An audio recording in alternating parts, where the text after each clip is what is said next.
empty seats if you feel like it. If not, it's okay. Thank you for coming to another dojo event. My name is Auntie. I am the event coordinator of this space. And today we're having Connor to give us a talk about Instagram, Insta Ballin. Connor has given previous talk about Pinterest and was pretty popular as well. Got him a lot of followers on Instagram. So that's why he wanted to do another event today. The event will last for about 1 hour, 45 minutes talking and 15 minutes question and answer. If you have questions while Connor is giving the talk, just please raise your hand. And it's better to wait till the microphone come to you because we also stream this event live on our YouTube. Okay, that's all from me. And I give it to you, Connor McChris.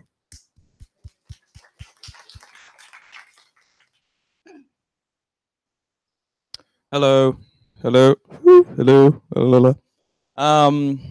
Yeah, so today we're going to talk about Instagram. I'm basically going to give a little intro of myself, and then we're going to run over some mindset stuff so I can help you all see how you're doing this wrong, and then I'm going to tell you how we can do it right. So should be fun. I don't know if there'll be many questions in like the mindset bit, but when we get on to like the strategy, after each slide or each kind of segment, I'll probably stop and see if anyone has questions, and we can just kind of go through those until everyone's feeling chill about that. So, hi, I'm Connor. I grew a big Instagram account in the fitness space in 2016 to 250,000 followers, and that took about 10 months. Also, I got a lot of people from Pinterest, and that took about 6 months. That was a while after that when my Instagram started slowing down.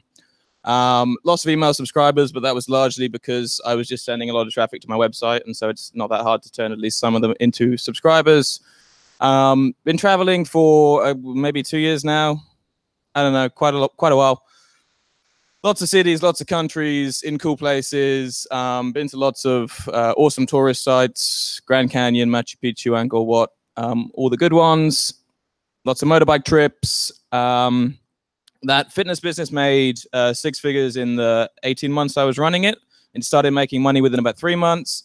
And then I sold that for another 6 figures after 18 months of doing that. And the majority of that time, of that 18 months, was while I was traveling full time with Remote Year. If anyone has heard of that company or seen their ads on Facebook and been skeptical of that. So yeah, but the point with that is that a lot of this stuff is super easy to kind of scale up and then have it take less time so that it kind of runs itself. So for the last 3 months of the business, it took 12 hours to manage, and I've kind of taken that forward and scaled it up. So what I'm doing now is travel Instagram. So I've got 700,000 followers on Instagram, but across a network of accounts. So I think the biggest one's maybe 100, but most of them are 20, 30, 40, around that. There's maybe 20 to 30 accounts. I don't know. There's a lot of accounts.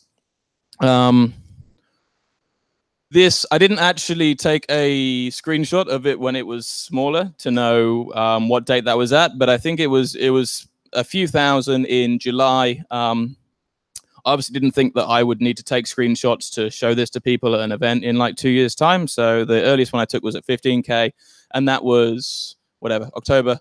And then 10 months later, it was at 250K more. But subtract 15K off each of those and roll it back a couple of months, and that is quite accurate. So first up, what I want to do is a little kind of priming exercise. If anyone's done the Wim Hof breathing or is familiar with like Tony Robbins priming or holotropic breathing, I think is what was invented to replace LSD in psychotherapy when that was like outlawed. I want us to do this for about 30 seconds. So it's not going to take very long, but it should get you like focused and in the zone and ready to like take all of this information in. So what we're going to do is you need to lift your hands above your head. We're going to take deep breaths in and then breathe out kind of forcefully. So, but what we want to do, everyone, keep your hands up, close your eyes and focus intensely in front of you. We're going to do this for about 30 breaths. And what you want to try to do is synchronize your out breaths with everyone else around you. So get ready, close your eyes, and we're going to do this for about 30 breaths, and I'll tell you when it's good to stop, okay? So it shouldn't take very long. Ready? Everyone close their eyes. Breathe in. Keep going. Keep going.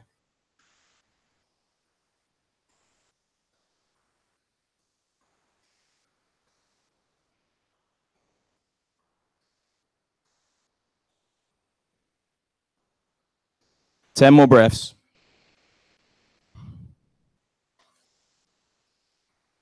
Right, that's good. Everyone open your eyes. Did that work for anybody? I made that up not very long ago. Please don't be sheeple and listen to anything that someone in a position of authority tells you to do. So this is mindset hack number one. A lot of the posts on Instagram marketing, a lot of the blog posts, if you Google Instagram marketing or how to grow followers, it's either going to be a very basic strategy that, yeah, might help you get 10,000 followers in 6 months if you put in a load of time, or it's someone that's had a lot of kind of luck in blowing up to 200,000 followers or whatever. Luck or genetics. So you might be, someone might be saying, oh my God, I've had all this success with Instagram, but they've got, just perfect features and glorious teeth and a bum the size of Saturn. Like, you might not have that. And so taking that advice isn't necessarily useful or productive. What you should be doing is reading some of these quickly for ideas. But a lot of these posts are going to kind of run you over lots of basic stuff. It'll be like, oh, this is how you comment on someone's post. This is what Instagram stories are. Like, you can figure this shit out really easily if you just get on the platform and figure it and start using it. So I would say you should read these for ideas, but what you really want to do is get on the platform and start testing things out yourself. And the easiest way to test things out yourself is to have lots of different accounts, so you can test out lots of different posts a day. Because with one account, you can post maybe 8 times a day, and that's like aggressive. You probably want to be doing 2, maybe 5 maximum a day. Like, that's a lot. But if you had 10 accounts or 20 accounts, you could post far more content and actually figure out what's working more quickly. So yeah, test everything. Repeat what works is my first bit of mindset advice. Second is stop building an audience for your product. This is where a lot of people just shoot themselves in the foot right from the start. So they will have a business idea or a product or something already, and they will just push that product and try to build an audience around that product. The big problem with this is that you're going to run out of interesting content really quickly, or you're going to have to find lots of influencers to take sexy kind of interesting photos with your, bamboo straws or whatever, so that they, your feed actually looks different instead of just being lots of different smoothies with your straws in them.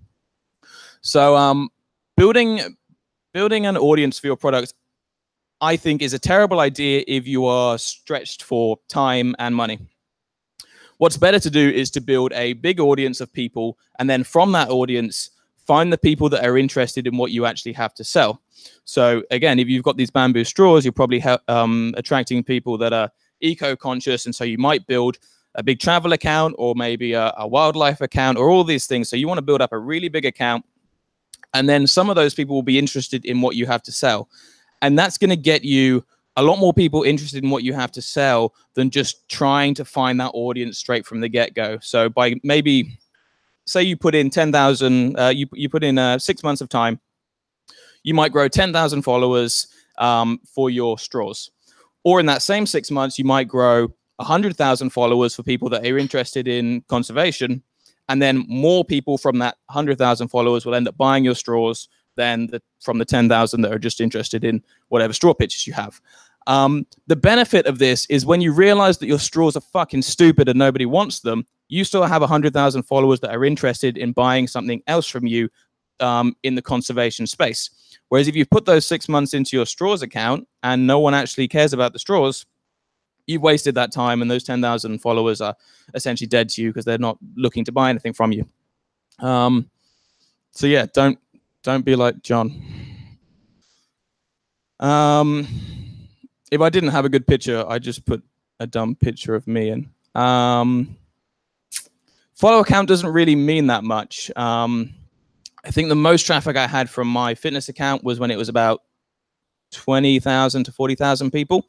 And the traffic I was getting from it was happening when I was growing at 1,000 or 2,000 followers a day. So the traffic comes generally from new people to your account. So yeah, don't get wrapped up in building a massive amount of followers, because that can just be a complete like a diversion for what actually works. What you need to be looking at is is potentially the pain points of the audience. So when I was testing out fitness accounts, and we'll get into this a bit later, the account that grew the most was obviously like the hot girls account, because Instagram.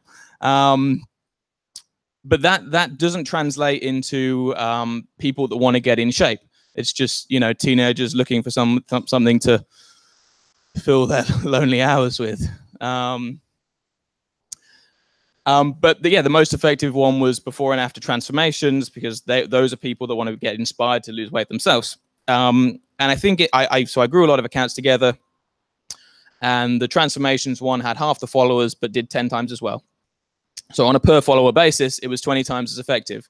So yeah, follower count doesn't necessarily mean a lot. The audience is important. And again, the growth is important. And what this means is that if you can grow one account by 50 followers a day, which is quite an easy, reasonable thing to do, if you want to get a lot of traffic, then you could either make that account grow much, much quicker, or you could just make 10 accounts or 20 accounts. And those 20 accounts would be equally as easy to grow by 50 followers a day. But to get an account to grow by 1,000 followers a day is really fucking difficult. Yep. Yeah, okay, so I don't know how much this presentation is going to feel like I'm shitting on influencers, and I'm not exactly, but I think one of the problems is that investing loads of time in taking perfect photographs of all the smoothie bowls and the waterfalls on Bali, or going to fancy hotels, or traveling around the world to take these photos, that takes a lot of time and it takes a lot of money. And generally speaking, you don't really have the time or the money to want to do this. So yes, maybe especially if you're reasonably attractive, you can pound time into Instagram taking photos again and again and again till you actually get half decent at taking them, and you can spend hours and hours each day replying to comments and going and leaving thoughtful comments on influencers' posts and all of these things. But when you actually look at how much time that's going to take you, when you look at what you need other than that to actually run a business, to actually make money off this account, I think going really hard on that is far from guaranteed. Again, it's one of these things that, yeah, maybe if you sink 6 months or a year into really doing this hard, then yeah, maybe it's going to work. But have you got 6 months or a year? Can you support yourself to really give that your time? And also, it seems like, so as a sanity check, think about like how much are you making per hour you put into this? A lot of what I do is figuring out how can we be smarter? How can we make things run themselves so that you maybe spend 20 hours to set something up and then it keeps running continuously for you. If you're constantly having to find new photographs all the time, are you going to be able to find 2, 3, 4, 5 photos a day to post? They're going to be good quality. So yeah, just think about like how much time am I putting into this and how much money am I actually making back? Because you might find that you're working, you're making like $1 or $2 an hour. And yeah, maybe it'll pay off in a year, but maybe it won't. It also seems like a perfect way to become some kind of egotistical, self-absorbed person that just can't keep off their phone and is just constantly worried about replying to their comments and checking how many likes and followers they've got. And that just seems fucking awful. So yeah, I think not only is it not my favorite business strategy, it seems like a great way to completely fuck up your mental health. So I'd advise against that. Yeah, so what do you actually want to do? Are you actually really concerned with being an influencer and having, the adoration of strangers on the internet to, I don't know, like fill a void in your soul? Or are you just looking to have more cash and more free time? And I would hazard to say that most people here, that's what they're looking for. You want more control over your life, which means you're spending less time doing things you don't want to do, and you've got money so that you're not worried about, eating. So lay out your goals and think, what do I actually want? And what is the quickest way to get to those goals? I am not passionate about women's fitness. And I spent 1.5 years doing that because I like it enough that I didn't want to like jump off a bridge, but that I could make enough money and have enough time to travel around and have fun. And now I've sold it, and now I can do what I want, and I can actually enjoy myself and focus on businesses that I want to do. But before then, I would think just, be smart about it. Pick something that you at least enjoy, because when the stupid emails come in asking you about workouts to make you taller, you need something to get through that. But I don't think I don't think you have to love it. Just enjoy it and think about what do I actually want and how am I going to get there. Cool. So that's all the mindset stuff. Does anyone have any questions around that? Awesome. Hang on a sec. Yes. Go for it. Oh, hello. Hey. Hello, Connor. First of all, Thank you. You said this was something you weren't so passionate about. You weren't so interested in. What are you doing now? One, and then two. Why did you go after that? Like, why was that something you chose to chase? Was it just a money thing? So at the moment, I am doing. Firstly, I'm helping people out with this marketing stuff, which I like because I have enough expertise in it to really help people make their own businesses. I'm also super into conservation, not killing all of the animals because it seems like a shame. So that is something I will be doing soon in the next 6 months or so, but I'm kind of getting set up with the marketing stuff first so that I'm making more money again because even having some money, I apparently don't like just spending it and having nothing coming in. There's some weird brain stuff going on. And the fitness was just a good opportunity. Like I've been doing gym stuff since I was about 15, so over a decade. I know it a lot. I know a lot about fitness and nutrition. So I was interested in it enough, and it looked promising. Like it was taking off, and I was like, well, cool. I can definitely make some money doing this, and it fits in everything I want to do. It will be remote. I can automate a lot of it. I can start traveling, which I was desperate to do. Yeah. Anything else? There's a live stream that I think it needs to. Sure, no problem. So, kind of from the things that you've talked about now, from this account, from your experience in this, what are maybe a point or two? One of the things that have really boiled down that you see as that make that make the difference of a lever, that don't just move one thing but moves the whole panel. What are maybe one or two things that you see like this on the accounts that make a significant difference? We're going to get into that. We're definitely going to get into that. I mean, basically, from the mindset stuff we've done so far is figure something out and then really focus on automation, whether that is software or hiring someone like a VA or an intern or something to do it. Figure out a good process, make something work, scale it up. Yeah, and then every few months revise it, see if you can make it take less time. In my entire business, I only had one VA because I think she got something like 20 to 40 times more efficient because I just kept revising the process. So I think that process is good. Be going through your process now. Yeah. Sweet. Anything else? Let's do it.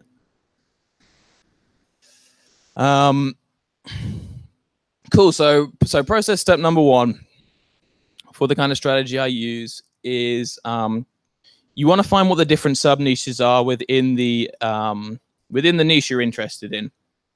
So in this fashion example, I guess there is a sub niche could be watches, sportswear, casual wear, sexy motorbike people, smart stuff. So finding compilation accounts is a really good way to quickly figure out what the different sub niches are. And again, if you just if you search on Instagram for men's fashion, or you search for, travel, adventure travel, whatever it is, whatever you are, pick the niche that you're interested in, and then try to figure out what all these different accounts are, what these different sub niches are. Again, write these down. And these compilation accounts are also good because you can find, so in most of these photos, they'll be reposting from an influencer. So you can find who the original posters of these were, just stick them all in a spreadsheet somewhere so you've got them for later, because they're useful to refer back to. And I would say you want to create at least 5 different sub-niche accounts. So you want to find, whatever, like I said, you do a watch account, you do a sportswear account, note down all these different sub-niches, and yeah, you're going to make accounts for all of them. Yeah, so I created 10 accounts. I think these were the accounts I made. Fitness girls, fitness guys, tattooed girls, guys, gym jokes, fitness couples, workout videos, transformations. Yeah, it was the before and after transformations that were the best because that has the most strong pain point tied into it. But again, without testing these, it's kind of hard for you to. One of the big points I figured out from doing this is that I don't fucking know what works. And it's only after years of doing it that I'm kind of internalizing I don't know what you call it, like an intuition for what works. But when I started, there were so many times I was like, this is going to kill it. This will definitely work. This is going to make it for me. And then you just roll it out and like tumbleweeds happen. And then you're a bit browbeaten and have to reconsider. So testing out all of these to figure out what works the best is super important because chances are you're going to misjudge it. And to test that out, when I started, I would use Bitly, which is just a service where you put a link in, and it spits you out a different kind of link, a compressed link, and you can track how many people click on that link.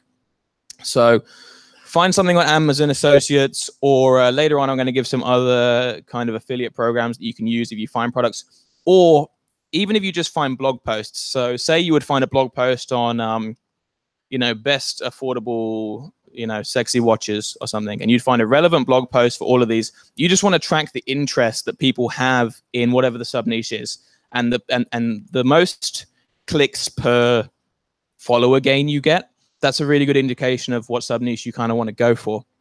Yeah, so I think I was just, I think I might have done those insanity programs or whatever, if anyone's seen those. I can't remember. I found some sort of workout related thing on Amazon, put it through Bitly, and was just like, let's see which account gives the most. Before and After Fitness did.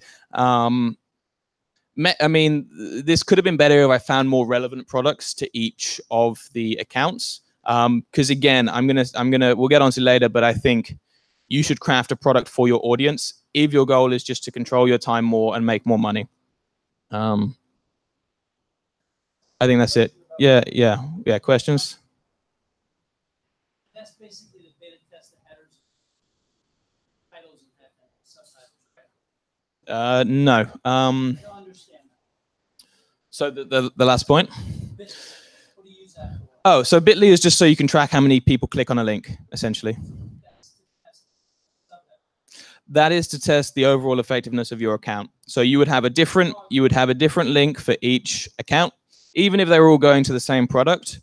You would have a different link, and then after a month or two, when each account has maybe 1,000, 2,000 followers, you could see how many times each link has been clicked, and then also the total followers that it's grown in that time to kind of get a ratio there.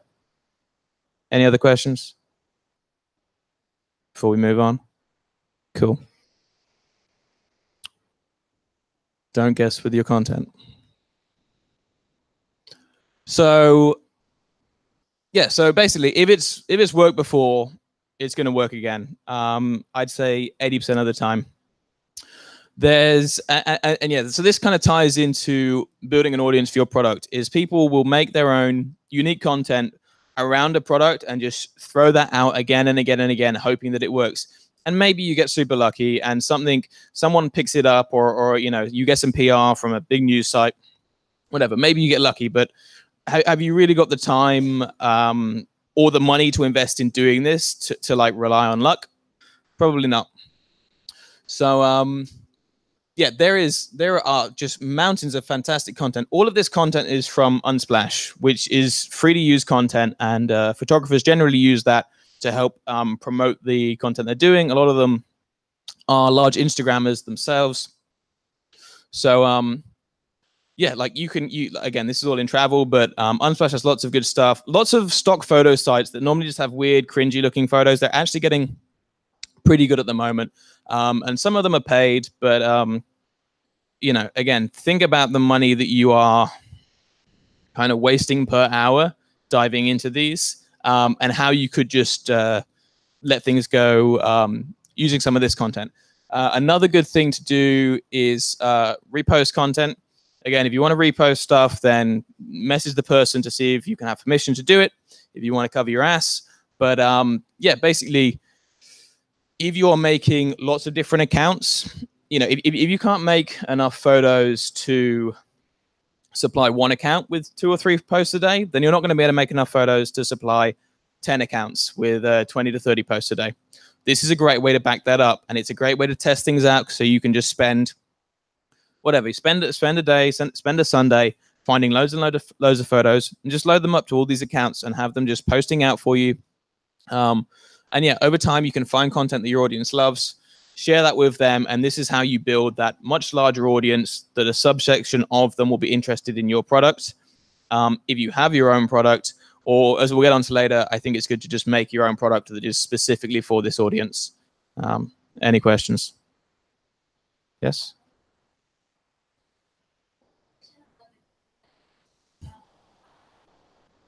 Thank you. I'm Lucy. Sorry. About the content, how actually to find out if the audience like to read paragraphs of some sentences or only shorts, and how we create this content to know our audience what they really want to read or to see. I mean, Yeah. some people don't want to read too long. Yeah. Unless they really follow one Instagram and they make story, of course. We always curious, want to see and what they're doing, something like that. Yeah. So I haven't actually practiced the presentation, so I think we get into some of this stuff, but we'll go into it anyway.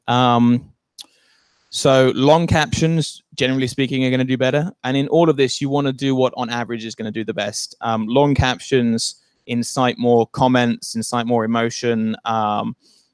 In my experience, they can make a post do 2 to 3 times as good. And some of the strategies we put behind these posts to help them kind of go viral, getting more engagement more quickly is going to help that out a lot. But generally speaking, to know what your audience likes, it just helps to have lots of accounts. So the other upside to making lots of accounts, other than this testing, so in theory, you test out, say, 10 different sub-niche accounts, you figure out which one works the best.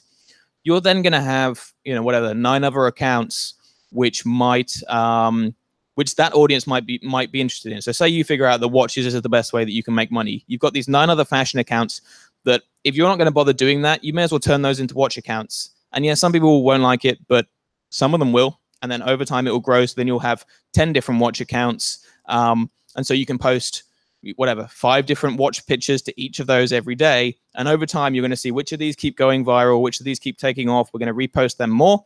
And then the ones that aren't doing well, we'll get rid of them and then add some more in.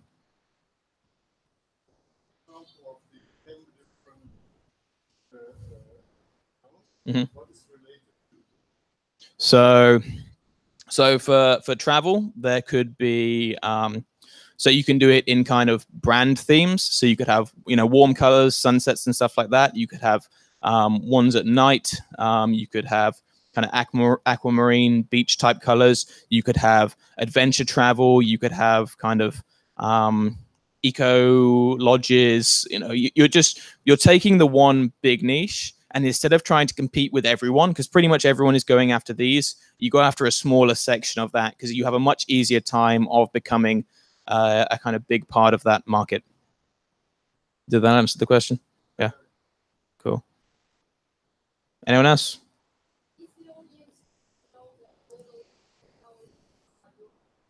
Not necessarily. Yeah, it doesn't really matter. So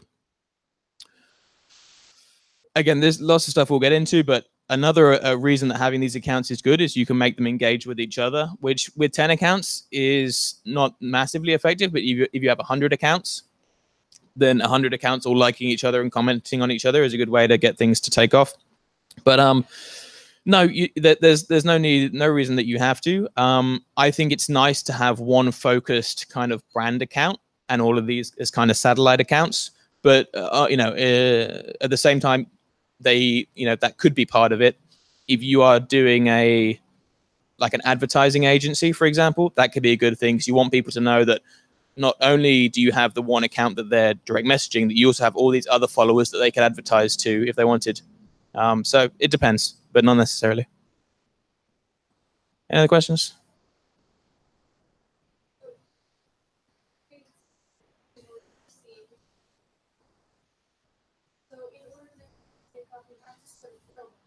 Mm-hmm.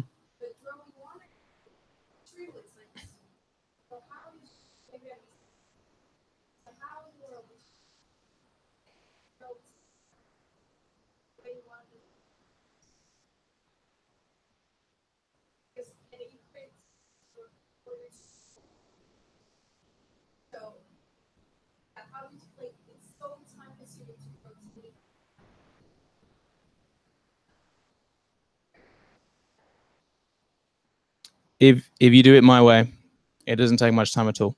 We're going to get to that. Anyone else?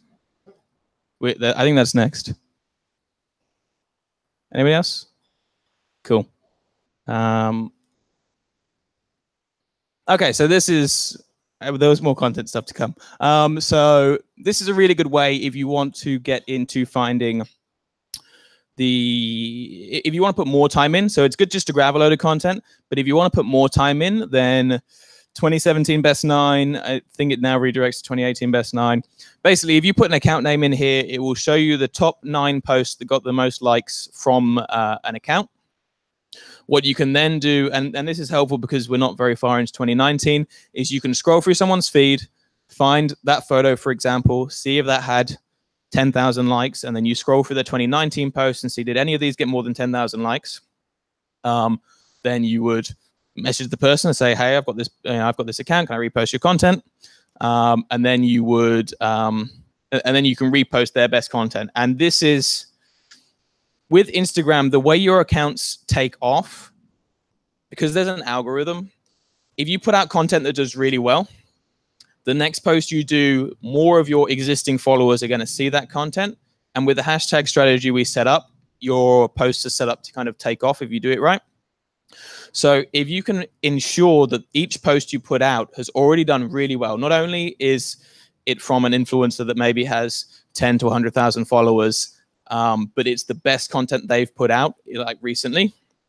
If you do that over and over again, that's how you kind of get this upward spiral to kind of, grow at 1,000, 2,000 followers a day. So yeah, this is a useful tool. Just to add a glance, see that. Obviously, you could just scroll over people's Instagrams and figure out which is their most recent high-performing content. And then, yeah, so a bit more on captions.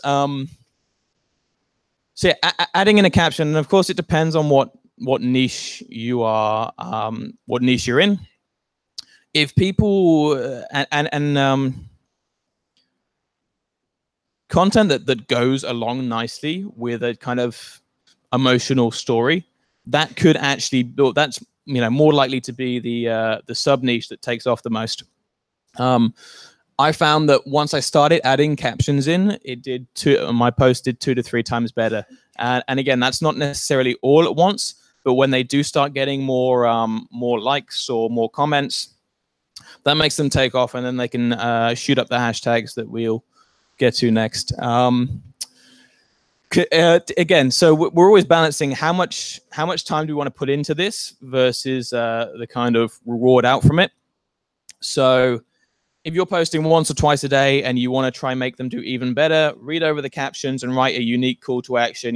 Tag someone else that has gone through, that has suffered with anxiety. Whatever the caption is about, a unique call to action can be helpful. Failing that, every post should have an engagement call to action. So ideally you want, double tap if you like this is simple, but ideally you want people to tag in other people to the post. So, for a travel one, who would you take to adventure here, or tag a friend that needs to see this, anything like that. But you should always start off with an engagement call to action, because your post will probably do 50% better from that. And again, you need to add up all these little things that increase how well your posts do so that they start spiraling upwards. Cool. Any questions for that stuff? Sweet.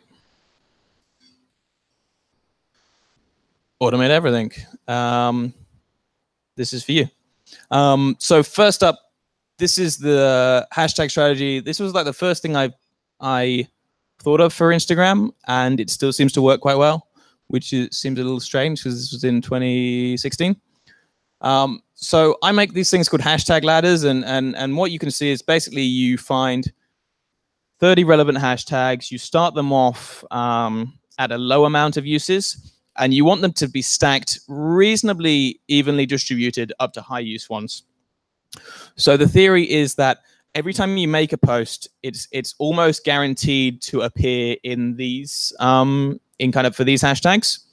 And from these, you might get a few extra engagements, and then that will appear higher up. And then every now and again, when you get lucky and when you're putting out lots of good content, maybe 1 in every 5 posts will kind of start springing up these. And when you get to these hashtags, you're going to get a lot more engagements. Whereas if you're just putting in hashtag fitness and hashtag travel that have like 50 million uses, you're never going to appear in, you're going to appear in the latest results as a blip, and you're never going to have enough engagement to stay in the popular results for long enough to get any engagements there. So, so I would say for a new account, 20,000 to 250,000, maybe 500,000 is a good range to go for.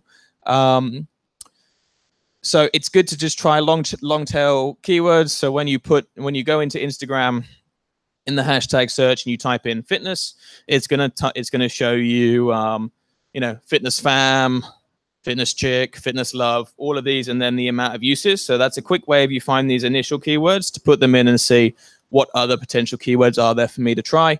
And then when you click into any individual hashtag, it will show you suggested ones, which will have related content, related audiences, but that don't contain the same words. So when you exhaust all the words you can think of, start clicking into the hashtags and seeing which ones pop up.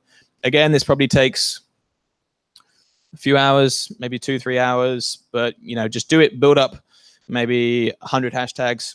And then you want to look into each of those and just look at the results and say, do these look like the kind of content that I think my audience is interested in? Try to get out of the mindset that your hashtags are meant to describe what you're posting. No one is really reading through the block of hashtags you post after. You just want your hashtags to be something that someone that searches for that hashtag is going to be interested in. You just want to get your content in front of them so they go, "Ooh, what's this?" and click onto it and engage with it. So yeah, just check the results pages, because sometimes something that when you read it sounds like a relevant keyword isn't. So I think I had like drifter for like travel the other day, and then I looked into it and it was like car drifting. So I wouldn't have known that if I didn't look. So yeah, you just arrange in a ladder, and When you post something, this is on an Excel sheet or like a Google Doc, copy and paste the first 30? no, we automate it. Great. You can go into how to do that? Yep. Yeah, arrange it in a ladder. Actually, with the automation tool we're doing, it's probably good to have 2 ladders, and they can be more than 30. But if you don't use the automation tool we have, just pick 30. I don't know. Lots of people seem to be back and forthing on how many hashtags to use. I don't see any reason why you wouldn't do this. So don't believe everything that someone in a position of power tells you again. The best software. So Jarvee is the best software. It does anything that you want it to do for Instagram. They update it like twice a week, so there's always new features coming out. You can post stuff to IGTV. You can automate your stories. You can completely automate your posts. You have very in-depth engagement tools. Yeah, this is better. If anyone tells you otherwise, they're a dirty liar, or I don't know about something, but that can't be true.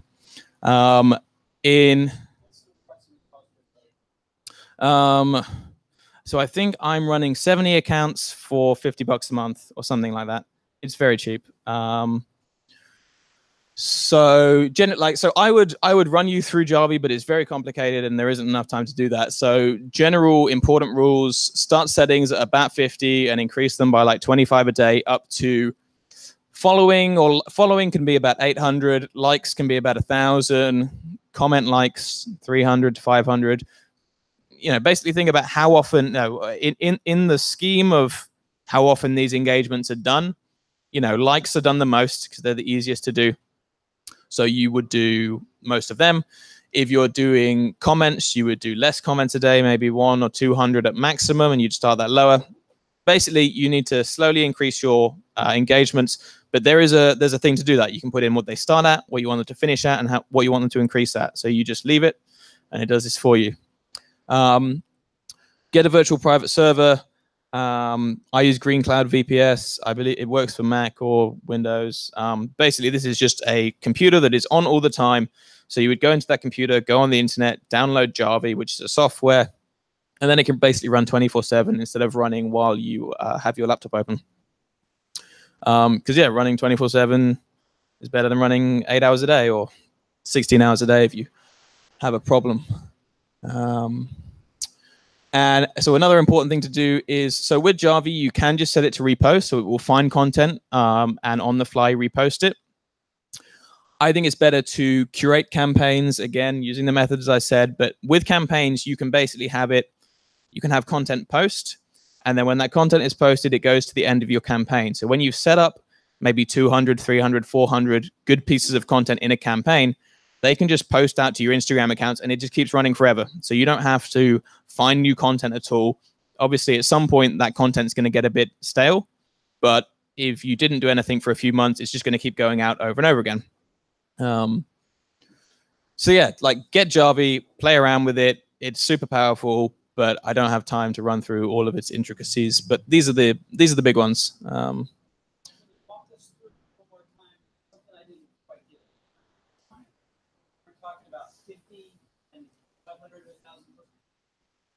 Yeah, okay. So, no, so say you are using their follow tool. You would set that to follow 50 people a day when it starts. The next day it would follow 75, then 100, then 125, and it would top out at, say, huh? For comments, I don't often do comments. Maybe 200 comments a day. It's making 200 comments. Yep. On other people's. Yes. Yeah. And the way that I go about doing these engagements is so using the influencers that you found at the start. Yep. There's a little more to it than that, but yeah, there's essentially it's a similar thing. So I think I have it set to not, that's good. I have it set to not unfollow people that have engaged with my content in the last, I think, 10 days or so, because they're the most valuable people. If anyone is liking your content or commenting on it, they are helping you to do better in the hashtag results and grow more. So you don't want to unfollow those. But otherwise, it doesn't really matter. Even if they're following you back, at some point, you're going to top out at the amount of people you can follow compared to how many follow you back, right? I think it's 7,500 you can follow. You can obviously be followed by as many as possible. Yeah, but so to go on from that, basically what we do. Yeah. Question. So does Jarvee give you 10 accounts then? Huh? Like, does it give you 10 accounts? There are different brackets. I think it goes up to like 500 accounts, but I think I would estimate it's like $20 to run 10 accounts or something. Does it give you proxies too? No, I use high proxies. I don't think that's expensive. But yeah, I think I put maybe 3 accounts on a proxy. Yeah, so for the engagements, what I'll do is I'll go to these influencers accounts, and the most valuable people to engage with are the people that are commenting on their photos, right? Because a comment is the engagement that takes the most kind of effort from someone. So if you find these people, you know, they're super engaged, so you can like the comment that they leave on the influencer photo. That's the little hearts here. You can follow them. You can like their most recent free posts, and then you can view their stories. And what you're basically trying to do is just ping them with as many different notifications as possible that aren't, you know, if you just go through and like their last 100 posts, it doesn't look right. But if you look like you're engaging with their recent content, that I find has the best chance of them actually following your account back and also being willing to engage with your content. And again, these can all be set up. The liking you set up through the follow tool. View stories is a different tool. Like comments is a different tool. Basically, if you get Jarvee and have a look around it, it's reasonably self-explanatory. There are lots of helpful tool tips. If you want to do comments, use Word AI. I don't know, I assume .com, Google it. Word AI basically spins your content, and spinning is just creating different variations of your content that have the same context. And normally you have to go and do this manually. So at the start of a post, you would say, hey, or hello, or hi, or what's up. That's spinning. There are 4 different variations So if you put in relevant comments here, Word AI will basically come up with all these different variations that are all spun. So Jarvee can select these random variations. So when you're leaving comments, it isn't the same comment over and over again, because that looks suspicious and then can get your accounts, whatever you call it.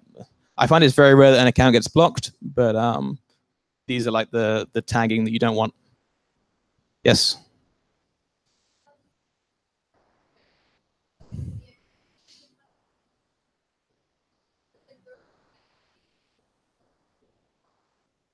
I mean, I would say organically, but with bots. I didn't. Yeah, so when I'm saying organic, I mean not paid. I didn't pay for it; it was free. But yeah, I used automation bots. Okay. Any other questions?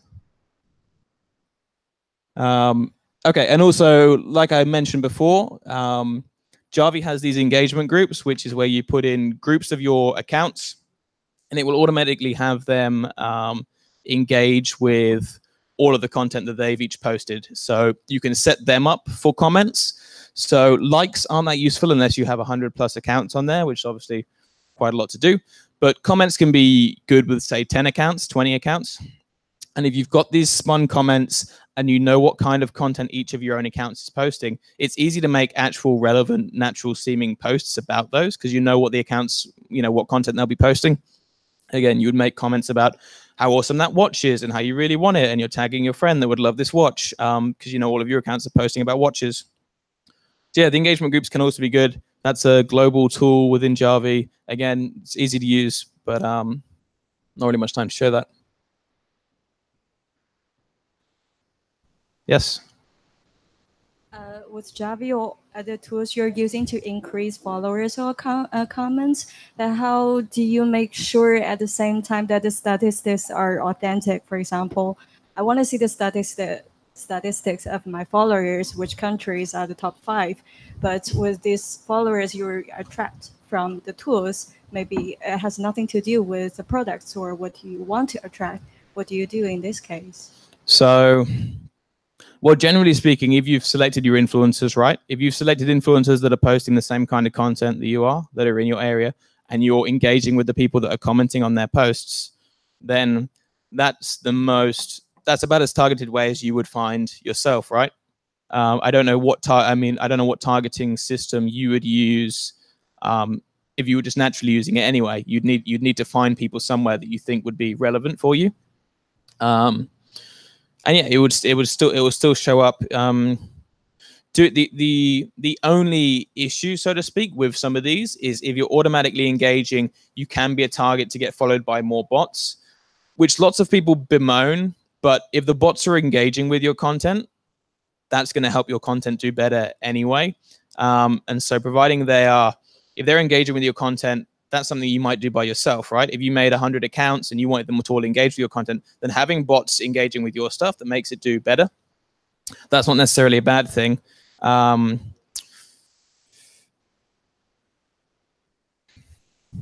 anything else to that? Yeah, it's okay. Yeah, I think, yeah, I mean, you can target it as good as you can, but also, actually, I guess,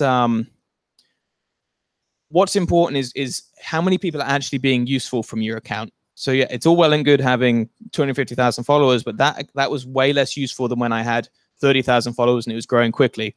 So if people are coming through from your account to your website and they're buying stuff and or achieving whatever goal it is that you want to achieve, growing your email list, whatever, then does it matter necessarily where they're from? Any other questions? Cool. So here are some ways to be able to make some money straight away. Again, just take a look at these. Amazon Associates is obviously being able to sell anything through Amazon or that people buy otherwise. Here are a couple of, some of these are good. Some of these are location specific. I think Commission Factory might be Australian. Maybe link here is US. Anyway, I'd take a look at those, but that can be a good way to make some money straight from the start of your account. Because again, it's the followers that that generally speaking are going to make you the traffic, not the account size. So even when you've got these accounts set up, stick an affiliate product in there and see if anyone buys it. Why not? Making money from stuff that runs when you're asleep is fun. Obviously, you can try do freelancing services, consulting, coaching, products, if you have those. But yeah, I would take a look at these and see if any of those work. And so what I did, I'm generally with this strategy, I generally prefer to figure out what your audience wants, because then you can make the perfect product for them. So what I did was I looked at all of these transformation photos. I looked at all of the captions they wrote, and that would often sum up the biggest problems they had and the biggest techniques they found success with. So I gathered these all together and made like a free download. So like the biggest help points from over, I think it was like 150 different people that had lost over 100 pounds or something. So that's good to start building up an email list. And then in the first email I would send out, in the first email I would say, what is your dream life or whatever? Like, what are you aiming for? And then what's your biggest challenge? And obviously the dream life is to figure out what they're actually aiming for with this. But the biggest challenge, it helps you figure out what problems you have to solve for them. And what I found several times, I've done this in, general fitness, yoga, business, is that people think they have super unique problems, but there are probably 5, maybe 10 maximum issues that people have, and that will cover 90+% of the people that you get responses from. So it's not actually that difficult to go online, and if you put in, say, 100 hours finding information, pulling it together, curating it, making sure it's nice and step by step, then people will pay you for that. They're not going to pay you, hundreds or thousands of dollars, but they'll pay you a good amount to save them all that time researching. And obviously, once you've sold 20 of them, then you're making money back. So yeah, I did that. I found out the common problems. I found out what people were worried about with dieting, fitness, mindset, and then built those into a product based on my own experience and padded out with some useful stuff online. Sold that for $37, and that was pretty much what I did for the entire business, growing off Instagram and Pinterest. Any questions?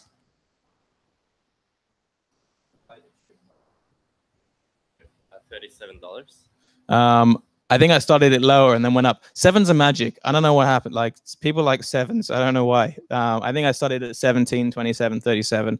I think I spat out a few different products, but basically that was it. Yeah, I don't know. Ask psychologists. It works, yeah. Anyone else?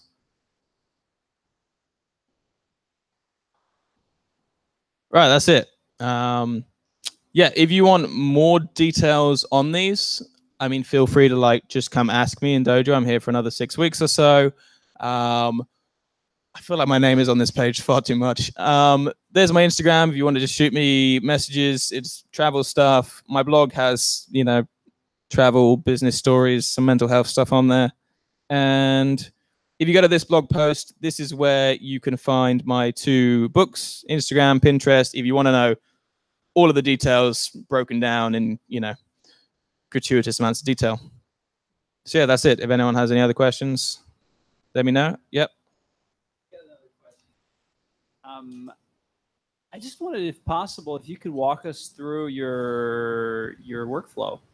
Like, on a day that you're preparing the posts, first, what does the day look like? Like, what's the structure of the day, 1? And then 2, what are the posts? I mean, what's the workflow of each post? How much of that is automated by Jarvee, and exactly what's the input required by you and your virtual assistant? So, I mean, the workflow is essentially what we went through. You would find a compilation account, or you would use the Explore page to figure out which, and if your account's been running for a while in your niche, then your Explore page should have relevant posts in it. You would find all of the influencers in there. You ideally you direct message them, check that it's all okay if you repost their stuff. You then find out what their most popular content is using the best 9 thing, and then you can load those into Jarvee, so you can get the URLs from those. Jarvee can put those in. you check that the captions and stuff is a pretty standard thing. It can just pull through the captions automatically. And then you put those in a campaign. And again, this is all automated. The whole process maybe takes, I don't know, it depends how many posts you want to find, but you could find 200 posts in 4, 5, 6 hours. And then that can just go in a loop running indefinitely.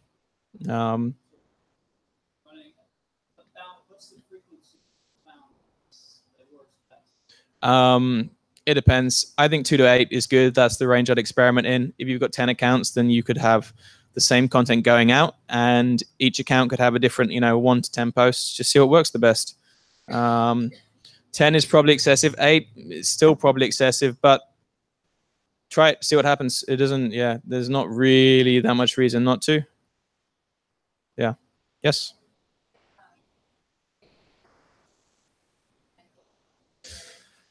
So when I started off, I didn't. But so generally speaking, if you tag the person in it, they're going to be okay. If you want to be completely legally covered, that isn't okay. So I think maybe twice I'd given my VA a process for going through this. It seems she'd misunderstood and thought that just by sending someone an email asking to use their content, that was all good. And then I had some very disgruntled emails from these people because they hadn't confirmed with me. So yeah, the vast majority of people are going to be chill if you tag them, but some people won't, and you probably don't want that stress. So I don't know, be smart, figure it out. Yeah. Thank you for the talk. Have you ever developed accounts which were blocked for maybe some non-organic activity? And what are the strategies to avoid blocking? I would say the main strategy to avoid blocking is register a business, because when you, so I would say maybe I have had, so when your accounts are much smaller, if your accounts are below about 5,000 or say a few thousand, that's more likely that it's not worth the effort to try to get them unblocked. Because Instagram's quite good at blocking these small accounts. That's why you want to keep the engagements low when your accounts are a bit smaller. But generally speaking, so there's a little form you can say when your account gets blocked to try and get it back. And you can say it's a personal account or a business account. And then you obviously give your business name and maybe your business number. But I've never had an account not get unblocked after I've put in that message, because it's very easy to say, oh, I was trying to rebrand an account, or I was changing, whatever. They don't really care. So yeah, I think everyone gets freaked out about, bots are going to get your accounts blocked and everything's going to end. And I find that in actual fact, that's very rare that it happens if you're not an idiot. Yes. But how are you getting around tools like Social Blade that are able to see if your account is using bots and things like that? I don't think they are. I think it's like if you do it well, and Jarvie is good at doing it well, it's very hard to know if you're using bots. If someone keeps commenting the same thing, the same generic thing on every post you get, that's a lot more obvious. But generally speaking, if you are even somewhat sophisticated at this, it's to know the difference between being a bot or just being someone generally using Instagram a lot is very hard to know. This is kind of unrelated, but what is your opinion on power likes? They can be, if you get the good ones, they can be really good. What happens if you don't is you start using the power likes. So power likes are just, you basically pay for a big network of account to all engage with your content. So you make a post, say you normally get 1,000 likes a post. You then do these power likes, you get an extra 500 likes per post with them. The algorithm, if these power likes aren't great, can start kind of showing it to 500 less of your own followers. So you then go down to getting 1,000 likes a post again, which you had before. But now you have to keep paying for these power likes. And when you stop paying for them, you're now down at 500 likes a post that are legitimate. And Instagram goes, oh, no one cares about your account anymore. And so you can get in these downward spirals where Now you're posting out to 500 people. You really have to work to get back up to 1,000, and it's much easier to keep, you know, your next post gets 450, then 400, and then you're in a death spiral, and no one ever sees it. I have friends that do these a lot more. I've tried Fuelgram quite a few times. I'm not 100% convinced on it. I wouldn't use it on my best accounts, but I keep getting told from friends that they're still the best. I'd test it out. Like, again, if you've got 20 accounts set up, you can afford to be risky with like a few of them. So they are a good way to, and they work well with the hashtag ladders if they get lucky. But again, it's tricky. Maybe one more question.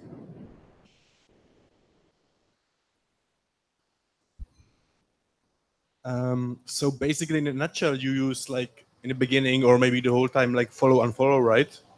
And you don't get like shadow banned from the hashtags, because some people reported like they don't appear in the hashtags, you know, in the Explorer page if they use these automation tools.